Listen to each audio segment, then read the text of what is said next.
ready on the left, ready on the right. All right. Yeah. Late ill kid at OneYoungsta, hold it down, bringing that street geek and nerd soul. What is up, my people? Today, coming with another wonderful episode of That's Right, Dope Folks. We are here. We have done it. Actually, I got an interesting story about where we at right now, and we got NERDSoul Light in the house. He trying to do his thing. But I got something very interesting. These guys were supposed to be here earlier, but I was sleeping, and I forgot that I was like caught up in the other stuff, and I was like, oh man, the time has passed. So they are here, and the gentleman I'm talking about right over here, we have the one and only Robert Jeffrey. Say what's up. Hey, what's going on, y'all? Thanks for having us. Yeah. And in the bottom square today, the illustrious Dedren Snead. Say what's up. Good day, y'all. How y'all doing? I'm feeling good. I'm ready to go. I'm gonna jump right into it. Subsume. What is Subsume? What is Subsume Summit? Let me know, because you just did an event. It was an awesome event. You held it down. Tell the people what you did. I appreciate it. So Subsume Media is our transmedia platform that's looking to bring speculative fiction, into the forefront and into the future. So what we look at Subsume means, of course, Subsume means to stay included. So it's a way for us to speak on diversity and inclusion, but in a different perspective, that our work has a gravity to itself, that you want to be included and that we sustain that work, not a kind of a one-off of a checkbox, or we're just in that space to fill a requirement, that we are our own entity, that we're independent thinkers and creators, and the fact that we can and do have our own stories that need to be told. And so Subsume itself, a setting we try to plant ourselves as the intersect of creativity, technology, and community. So for our projects, we're always looking at bringing a technical acumen, also looking at the community and folks that we want to see represented are part of the process. And again, that we're able to make the stories that we want to make, kind of irrespective of whatever else is going on. Or like I like to say, like we don't want to sharecrop our dreams, right? My work and Robert's work and the work of our partners and other folks, all are valuable. And so in that sense, we wanted to make a space and a platform that could be a rising tide to all boats. Yo, that's what's up. And I love it, guys. You need to check it out. The link is already down below. Subsume. Like, it's worth your time. They've got tons of stuff coming, tons of stuff announced. Over to Robert Jeffrey. You made a couple of announcements that I caught wind of, something that I've been pushing for quite some time. So I was excited for. But could you let me know one of the announcements, or maybe a few? Give me a few announcements that were made over at the Subsume Summit. Yeah, so I'll start off with the one that seemed to catch everybody's attention. The new home for Mind to Avenge is Subsume Media. So yes, it's free, baby. The Locks is free, and Mind to Avenge is free. You know what I'm saying? Yeah, I found in Subsume a publisher that cares about the material on a few levels and could treat our backers with the respect that they're deserved. So, and also our creative team. So we still have the same creative team of Matteo Illuminati, who is now working for Heavy Metal. That's another one. And Mina, he is the colorist and the letterer. And I guess as of this past Friday, he's actually working with Jason Reeves and Amand Doucette with Lion Forge and Oni Press on a new series. So these are talented folks. I say very talented, y'all. Like y'all need to check it out. Mind to Avenge is that hotness. They're very talented. I mean, Jason Reeves, Amand, and Loris, they're working on the Oni Press Lion Forge. Yeah. I want to make sure I didn't miss any names, so shout out to all of them. But Mateo and Loris specifically, it's a blessing to get to work with them. I've worked with them a few times, on a couple of different projects. One of them is Armistice, which we'll get into. But yeah, Mind to Avenge. I'm just happy to kind of continue the story. Our goal with the third issue is to finish it up and going into 2021. Get the digital and hard copies of that third issue out to the backers, for the Kickstarters. And what we'll do is get details on how all that's going to go. But our main goal has been to ensure that the third issue is finished. And with some of the preview artwork that we showed off at the Subsume Summit, we're getting closer to doing that. So that's the first project I'm working on with Subsume. And the second one is a series called Soul Nebula, the Consulars. And I'm going to do kind of tag teaming with Dedren on this concept, but the basic log line for it is, and I guess that kind of on the surface, is what if MAGA went to space? What if they traveled to space, and all of the havoc and the BS that a MAGA supporter could,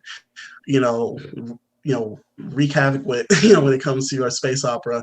And we are at a point now where we're doing cleanup. We're performing a cleanup because the aliens in our universe clap back hard.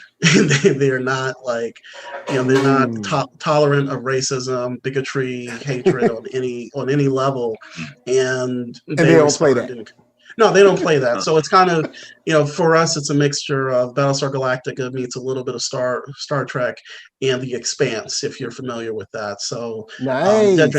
Dedren, you can add more to that for Soul Nebula. Oh, absolutely. So the idea of Soul Nebula was to be a giant sandbox we could all play into. I think we all have a love for science fiction, and in particular for space and space operas.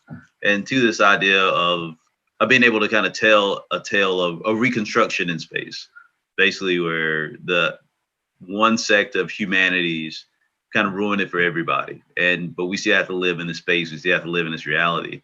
We could juxtapose that to, our upcoming election, right? There's going to be there's divisiveness on all sides, but eventually, we all have to live in the same space. And so the idea that things like racism and prejudice and basically just kind of colonialism could be compartmentalized and put into a rocket and blasted off into space, where it landed, what would happen.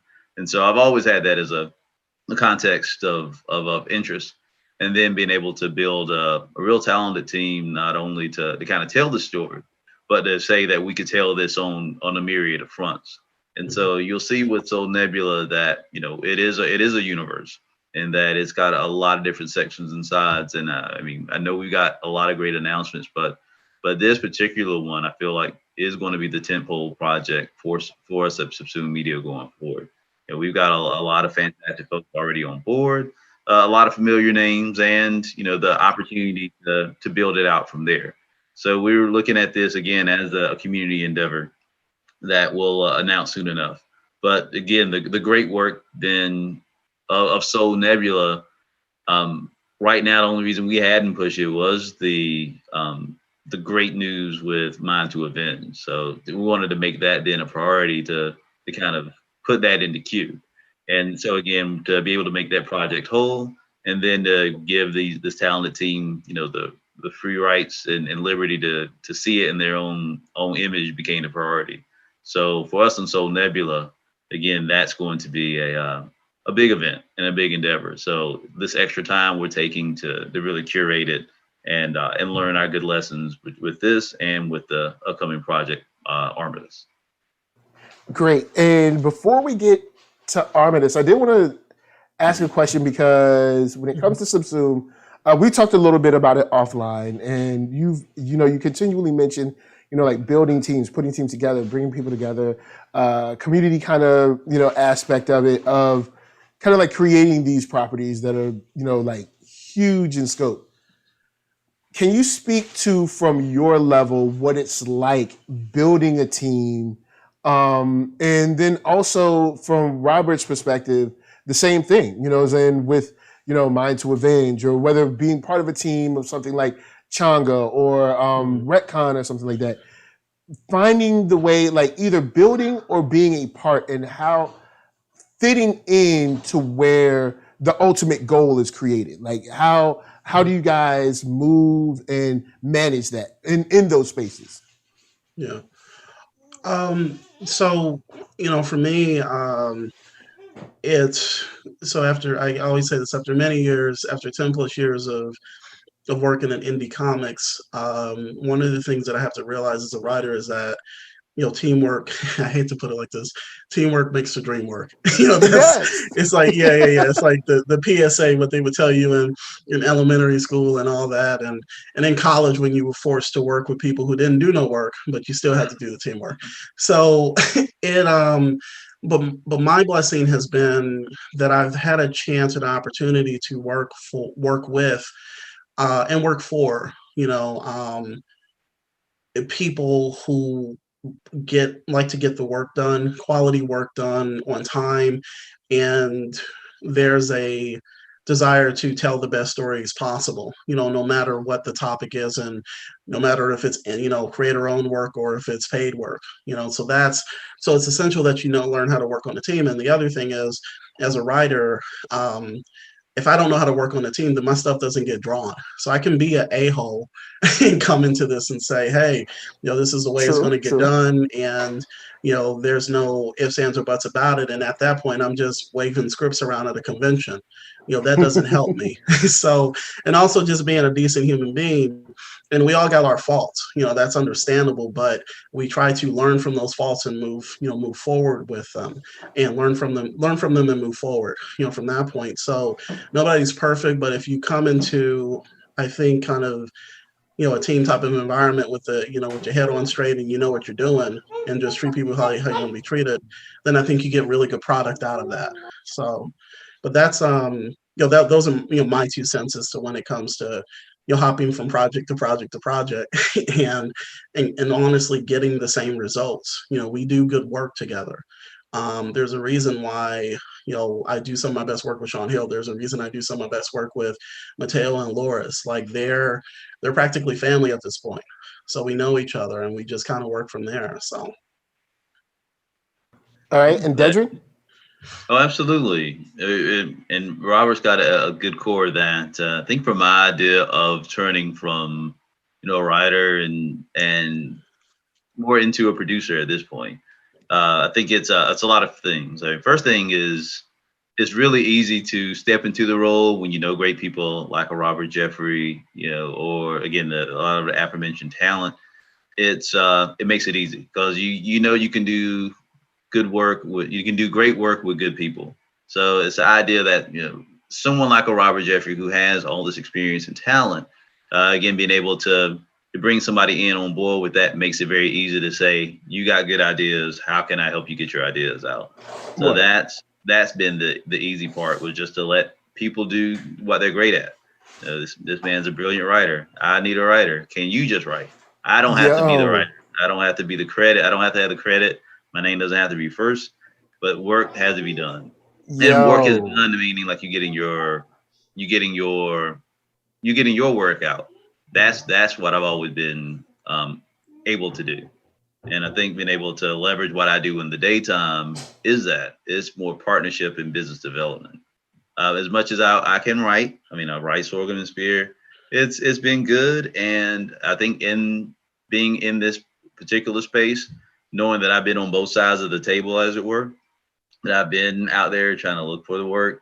I paid my rent with comic books before, but likewise, just like now, I'm feeling the exact same impact as everyone else, not being able to go to conventions.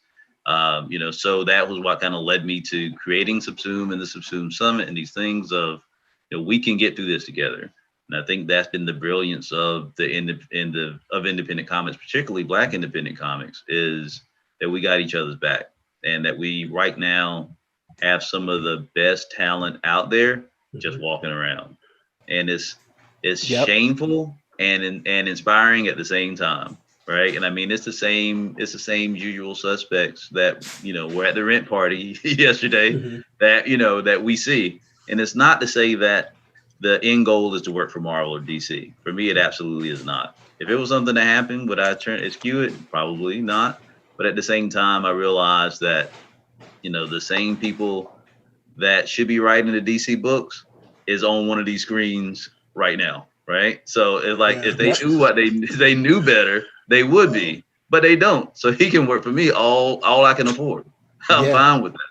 So that's the thing, is you're gonna get the same quality story, if not better, because we're not constrained to do these other parts.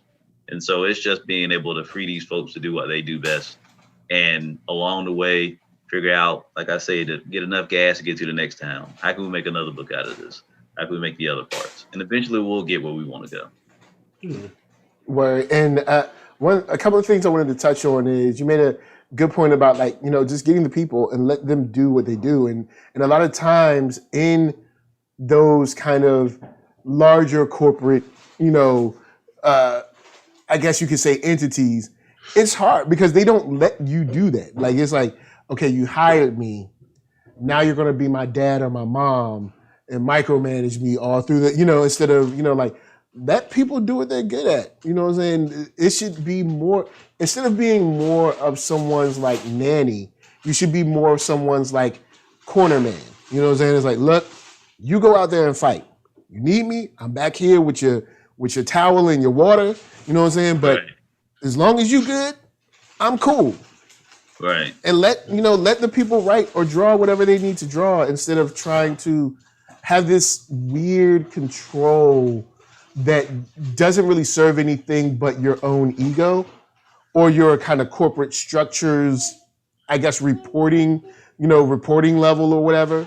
And then also just talking about, you know, having this sense of togetherness and community, which I think is good as well, where, for instance, Subsume Summit and Afro Comic Con and AfroCon and Rip Party all in the same month. Right. All of us working together, sharing each other's stuff, or being on different things, and continuing to kind of like encourage each other, encourage one another, you know, share each other's stuff, or tell people about other things. And, you know, it's weird because in this space where, you know, you could say like Black comics or whatever is extremely marginalized, but there's been a great opportunity to like turn and say like, all right, well, look, we're going to hold each other down.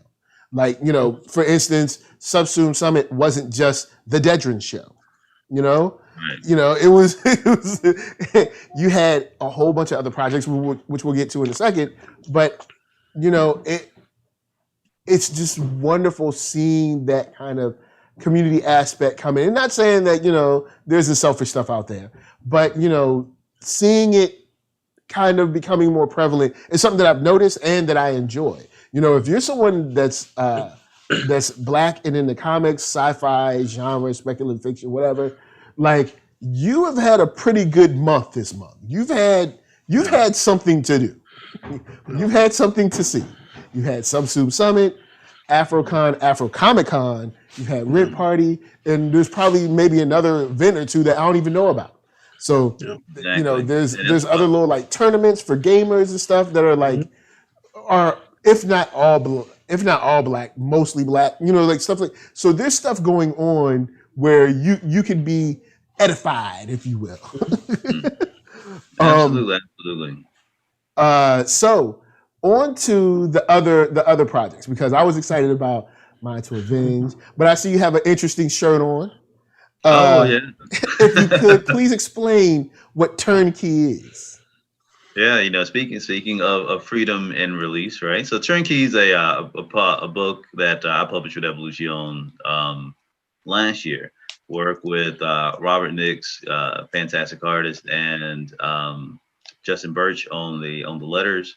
To that end, you know, it's about a Black bounty hunter that's in a fantasy world that gets, you know, framed for a crime he doesn't think that he committed, and gets sent to a fantasy prison where a lot of the machinations of a larger fantasy war are being plotted. And short answer is it was a one-shot book. I had a chance to get it and complete it. The opportunity to expand it was another part of Subsume, of finding a way to develop not only that storyline, but myself as a creator. And so it'll definitely be seen here. I think we've got some stuff to yet be disclosed about it, because it'll expand in a collaboration with another company here pretty soon. But my idea was to kind of learn how to do that part too. I mean, it's one thing to make a comic book imprint or a creator imprint, and all of us kind of work together in our own shell. But to your Okay. point of like an idea of community and being able to develop things in tandem with other businesses, with other like minds, is also key. So that turnkey will probably be in that second form. And so we've got some things that are yet to be disclosed, but short answer is turnkey definitely will be showing some form next year. And so I'm excited to still obviously be in that fantasy genre, which that's always my wheelhouse, and my passion is fantasy. So as much as I love science fiction, like one of my first loves was Dungeons and Dragons and playing role-playing games and things like that. So to be able to have that as an addition, and have Black characters, and have all of the nuances of being able to kind of leverage all that in partnership with someone else, that was a goal with it to start, and still a goal will continue. That's what's up. That's what's up. Over to Robert. Mine to Avenge isn't the only thing you got a chance to talk about at Subsume Summit. We dropped a lot of stuff. So Armistice is, to be honest with you, I think that's probably like our first and kind of project to come down the pipeline. So in collaboration with Skiberus. Cyberus. It's Cybers. It looks strange, but it's Cyberus. They're a gaming app developer, and had created a game called Armistice. And the basic gist is that there are two teenage protagonists, and they crash land on a planet, or travel to a planet where there's a scientific facility known as Armistice. So in order to I guess escape the planet or to kind of figure out what's happening at Armistice, they use the tenets of STEM, science, technology, engineering, and mathematics, to figure out the mystery of the Armistice facility, and just try to get out of there. So we were collaborating. It's actually our first bit of client work that we've done to create a comic book, which expanded the stories of our two heroes, or a hero and a heroine, and just kind of build this rich world, that much more, make it that much more richer. So Mateo, the Mind to Avenge team, basically we're the Armistice comic book team at this point. Nice. Yeah, so it's for Dedren and I, one of the things I told Dedren when I came on board was I would love to do like license work, to do a comic book that's based on an already existing property and a different form of media. So if it's television, film, and in this case it's video games, this is actually, I think this is the first time. This is the first time I'm doing that. And then I said, so as a follow-up to Armistice, I immediately want Streets of Rage. So I don't know if that's going to happen, but Mike, this is what I talked about at the Red Party. At the Red Party yesterday. So I want to have a chance to get into that space with a property that is, for I can't lack of a better term, that's promoting edutainment, was huge. So I'm happy to be a part of this project, and I was happy that Mateo and Loris could be a part of it too. So we're going to launch a Kickstarter for that the day after the election on the 4th. And but it's one of those things that for parents who have teens or kids who are between the grades of, like, say, 6th through 9th grade, this is something perfect for them. This is something where they're getting a fun kind of action-packed story in the form of a comic book, but then they can also go and play this video game where they're learning something while also running through this, trying to solve the mystery of what Armistice is. So I think you're getting the best of both worlds, for gamers and for comic book and anime sci-fi heads, for kids, for teenagers. So, and Dedren, you can, definitely add more to that. Right. So the idea of pitching Armistice to Cybers was the idea that I wanted to work on a game, but at the same time wanted to bring a little more insight what we talk about. We want stories behind these anything that we do.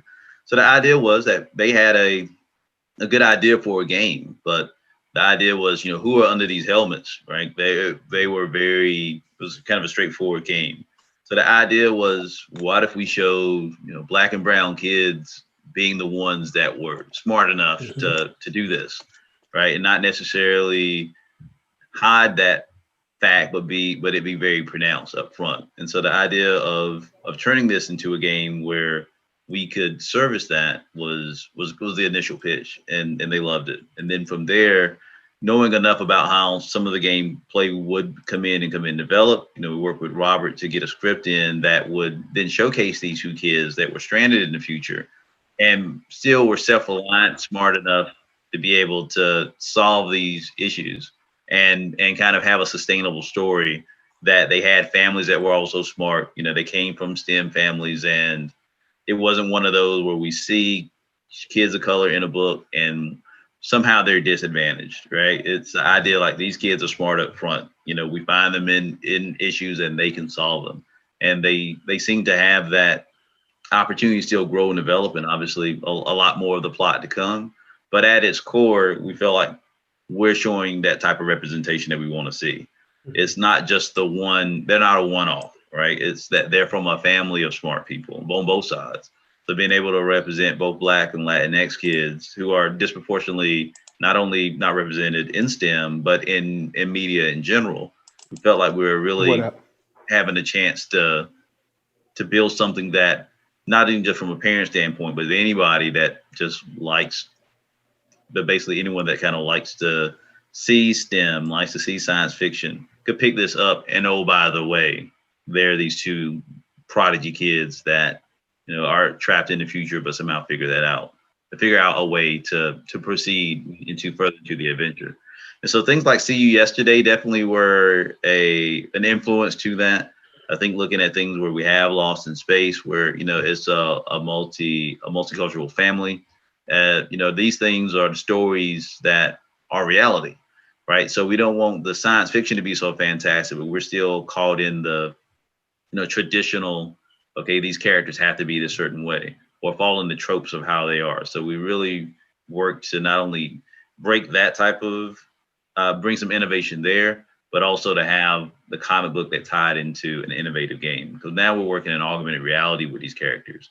So it's not just the characters on the page, but now you have where we're working towards animation and working towards virtual development. And so that's part of the wheelhouse that we work on in Subsume. So now we have an avenue and a platform to even further that technology side, which is again another one of the tenets of Subsume. That's what's up.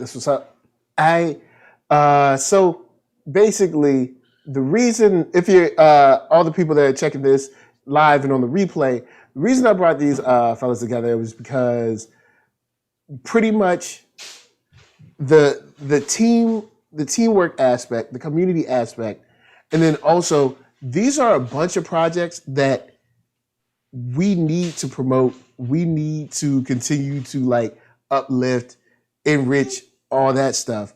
Because when it comes to broadening the landscape, there's a lot of times when we are like, oh, well, I'm so tired of this and that, or I'm so tired of ...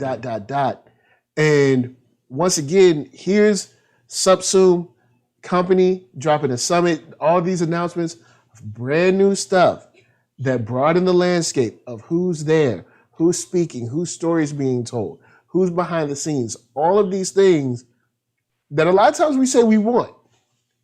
And so here it is, guys. You know what I'm saying? The links are below. We got an opportunity with, companies like Subsume and stuff like that to really, kind of feed our creativity and also feed our wonderment, if you will, for all of these stories that we love to see and love to enjoy. So that's why this is super important. And Armada sounds cool. You know what I'm saying? You know I love that freedom.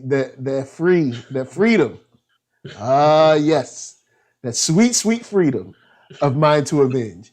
But if I could get, I guess, a last word from you guys, I'd like both of you to touch on where you see where you see the landscape going as far as community or teamwork in this industry, as far as comics, you know I guess you could say gaming, TV, stuff like that, on the indie level, because it does seem like things are shifting and changing in different ways, where the larger companies may not be as large as we thought, or maybe they don't have the push or the sway that we thought they did. And maybe they're hurting more than we thought they were, or is it a situation where it's like, oh well, we thought you had more juice than you really do. And then of course the audience is changing as well. So where do you see kind of, I guess, the industry moving towards, or like how do you see the game changing since you're at the forefront of the game right now? So, okay, so for me, and it was funny because it was something at the Rim party that I think Brandon Thomas actually brought up. It's kind of funny and sad that it took the world falling down around us for the larger companies to say, now we're going to take a chance. So, and he said that. So, when I came into comics, I didn't really, I started getting more into Black indie comics maybe when I started college. So that was like 2000. And what I actively started to seek out were Black people who were writing in this space. It could have been mainstream, it could have been indie. And, outside of Dwayne McDuffie, he was the only one that I knew of. And he was like, he's like top of the game for me. And, another guy I studied was Greg Rucka. He's a white guy. But when I started looking for Black creators, my Mount Rushmore was Brandon Easton, Brandon Thomas, Hannibal Taboo, and Joffrey Thorne. So those were the four that I studied in addition to McDuffie. Fast forward to now, that Mount Rushmore, we could take up all of races as Stone Mountain with all of the names and the heads of men and women who occupy the indie space in terms of the talent that's available, the quality talent that's available. So I think that within the indie space, we are going to continue to grow and, provoke more change, which is needed.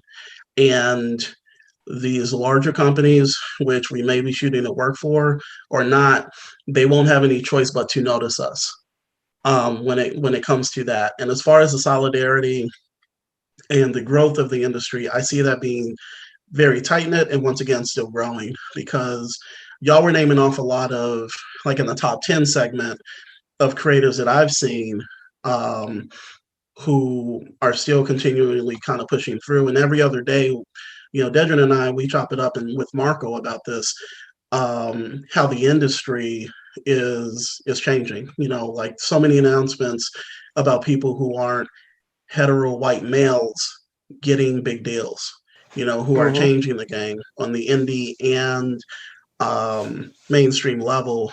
So I think that the doors are continuously opening, and we're just going to keep pushing. I mean, we have no choice but to.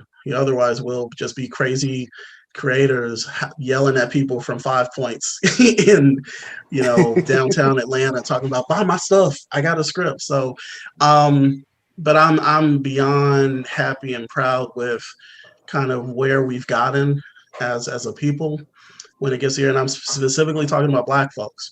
And I think that Subsume Media is a further branching of that, because we some of the stuff that I've learned with working with Dedren and Marco has helped me out as a writer, on so many fronts. And I think that with our push towards a more transmedia kind of application, with getting these works out, and it's not just about comics; it's about a lot of things. I think that 2021 is going to be a year to look out for, in 2022, and so forth. So I'm happy and I love my fellow creators, and I think we're doing magnificent things, and I hope we continue to do that.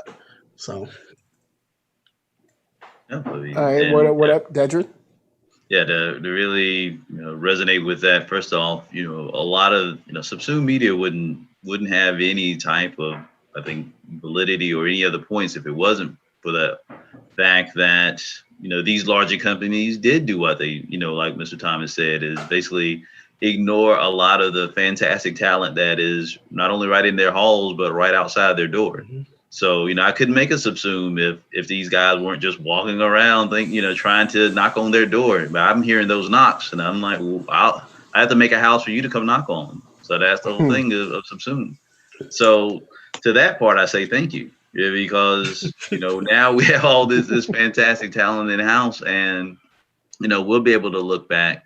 And I think a lot of the contemporary same sense of like a 133 Art or Ray Comics or Webway Comics is you're gonna look back in a history book and be like, these guys were just walking around. DC said no to Greg Anderson, Elise. Well, it's gonna be like you're gonna look stupid very soon. Yeah, right? Yeah. Like these folks are like, what they'll do is whenever these guys go into some kind of Hall of Fame, it'll be something like, oh, we always loved them. Yeah, exactly. But that's how. Oh, we always loved them. Right. It's a zeitgeist to a lot of this stuff of what's happening right now. But I say that to say that I think we've realized now, and that's something that we've always been. I mean, I think that's just a key to the Black experience in America, is that we can do it ourselves. Like we're not asking for permission. We have all the talent, we have the resources, we have the capacity.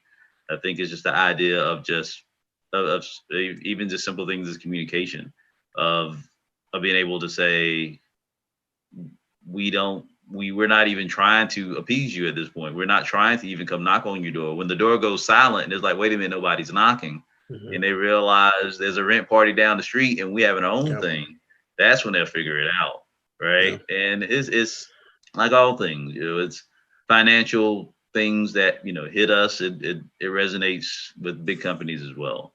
So it's the idea of like every company, every big business or big industries taking Black talent and use that as the secret sauce to kickstart other things, right? Whether that's Black exploitation, whether that's jazz, whether that's a lot of other things where we see Black creators first, and then slowly but surely see them, see the scenario change.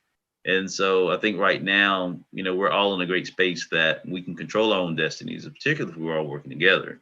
Then there's no way this thing is going to be a phase. It's not going to, it is a renaissance, but it'll be a sustainable renaissance. And that's always been my part of it, is to not just be in season, but to be in time. And so that's the whole part of Subsume, is finding like an Allison Whitmore and a Marco Lopez and a Robert Jeffrey II.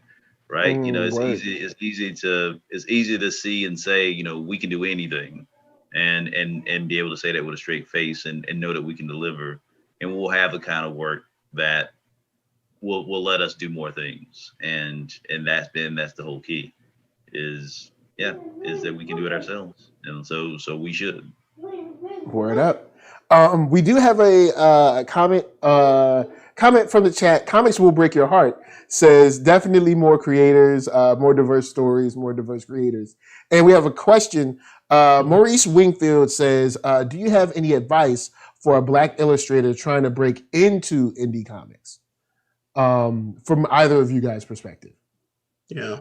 So one of the things, I know this is a tired piece of advice, but continue to learn as much as possible. On this bookshelf over here, I'm trying to get the camera right, go down, there's a whole tier of script books. There's a whole tier of, books on writing, comic books. I continue to learn as much as possible, because there's somebody else behind you who wants that job or that gig just as much as you do, if not more. So continue to learn, continue to learn. Networking is huge. This was something that Takia Marie kind of focused, she focused on. Is, in normal times, you would be able to go to conventions, you would be able to chop it up with other artists, you would be able to walk Artist Alley, get portfolio reviews, you would be able to go to publishers who might be actually holding, portfolio reviews. And that's something that I would suggest once things get back to normal and you can start going to conventions safely and securely, and actually then even wearing masks. So, but the other part of that is digitally, there's no shortage of ways that you can still continue to network. Facebook has many groups that are dedicated to comic book artists, comic book writers, comic book creators all around. So you can get portfolio reviews, you can network, you can ask for advice. And DeviantArt is still big. Instagram is turning out to be a really huge resource, for finding artists. And I think ArtStation is one place, but digitally and online is really big. And just try to do, and I'd say sometimes just use the internet. There's a lot of resources at your fingertips where you can learn, where you can network, and you can just, sometimes it's best to kind of even just find a community of folks that you can kind of, chill with. So those are kind of the three things that I would always suggest from the art perspective, and actually writing. So it applies either way. So Word. Dedren? Oh yeah, all great advice. Definitely sound. I would say send an email to info@subsumemedia.com. Always looking for artists. So shoot your shot in that sense. I would say to that too. All great information from Robert, but I would say to that, a resource to that I got from both Brandon Easton and Brandon Thomas in their fantastic podcast. The two Brandons is don't wait for permission. Don't think that you have to get somebody to co-sign on you to get into this business. You're already in. You have to just look in the mirror and say, I'm already in indie comics, particularly. Now, there's no less professionalism of working with an independent creator as I think a professional creator. It's just whose name is at the top of the check. And that's, first thing first is you got to get a check. So I would say you're professional no matter what. Once you get somebody to pay you for something that clears, you are professional. So I would not worry about the idea of breaking in or saying, hey, you have to be in this space. So that's not, because that's something that I can speak from definitely a direct experience, is this waiting for permission or this idea that somebody has to say that you're in air quotes, that you're spending your valuable creative time, that again, doing the things that Robert said, as far as just showcasing your artwork. There's always going to be somebody that wants to collaborate with you, particularly on the independent circuit. So I say get your own story out first, because that's the most important piece of work you can be doing. Is if you're an artist, particularly, they're able to visualize your story. Yeah, that's that you're in. You're already in. So I say just do that. And you're just in further than me. focus on that. Talk. Yeah, and hit us up. That's it. Yeah. One thing. I'm sorry. Now, the other thing I was going to suggest is, if you're a pinup and cover artist, then that's cool. That's great.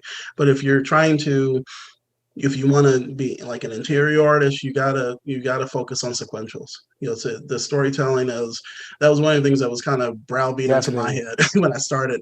Is like, you gotta have sequentials. You can't, if that's what you want to do, you can't just walk up with artwork featuring Naruto or Dragon Ball Z or Superman fighting Spider-Man and saying, ain't this hot? And I'm like, yeah, so are there sequential pages? I would love to see Spider-Man and Superman beat each other's butts for a few pages, but what's the story that's being told? So that was a piece of advice that was given to me. Try to work on your sequentials as much as possible.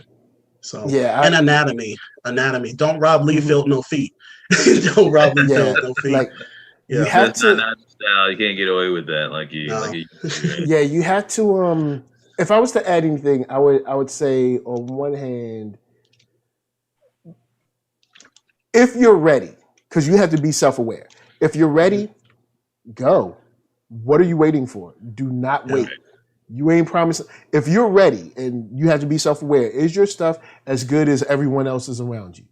And when I say that, I mean people that are already drawing books like Tuskegee Heirs, Retcon, Mind to Avenge, Armor Riders, Sorghum and Spear. Yeah. I'm just kind of like picking out things that are diverse in their look, but they have a professional edge and polish to them.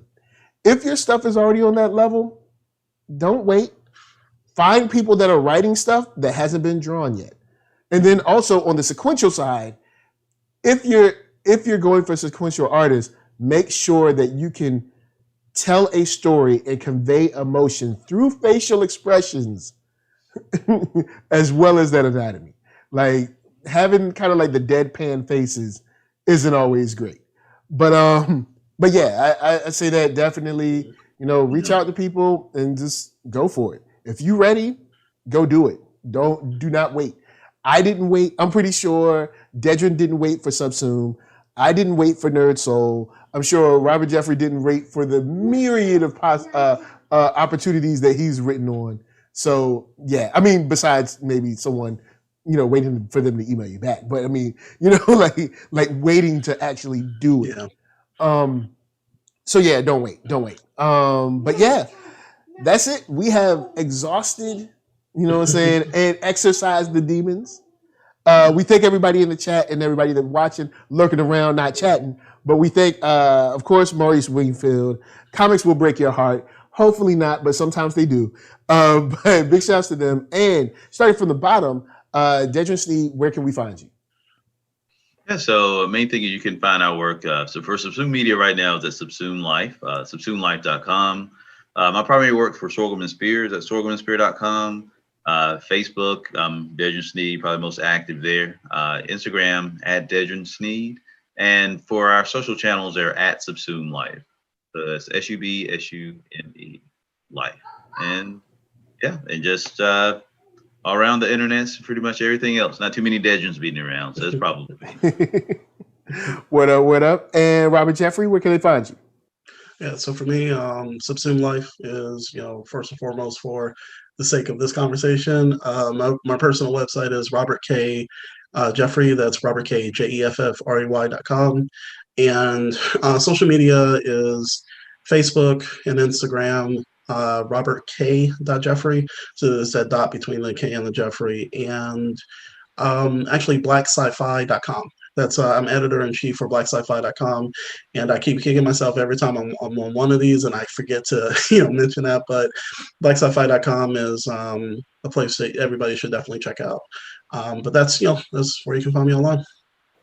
What up, guys? And NERDSoul, Facebook, Instagram, Twitter, all in places. Hit that thumbs up if you like what you're seeing. Hit the thumbs down if you don't. If you hit that thumbs down, I'm gonna send some of them people that we blasted the space at your house. All right? And when they get to your house, you ain't gonna like it. All right, you're gonna be sad.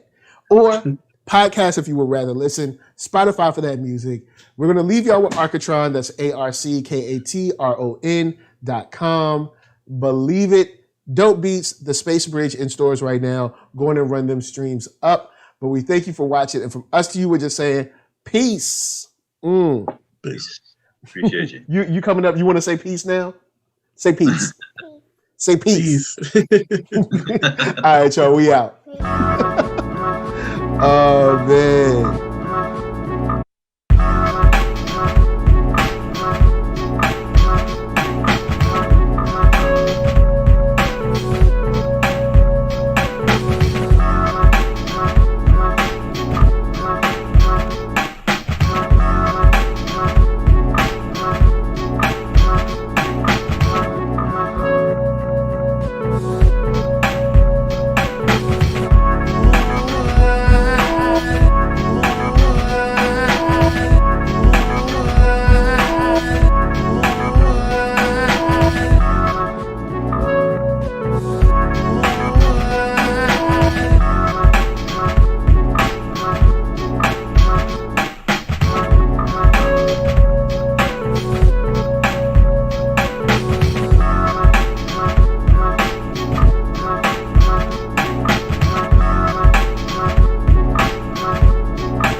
Peace.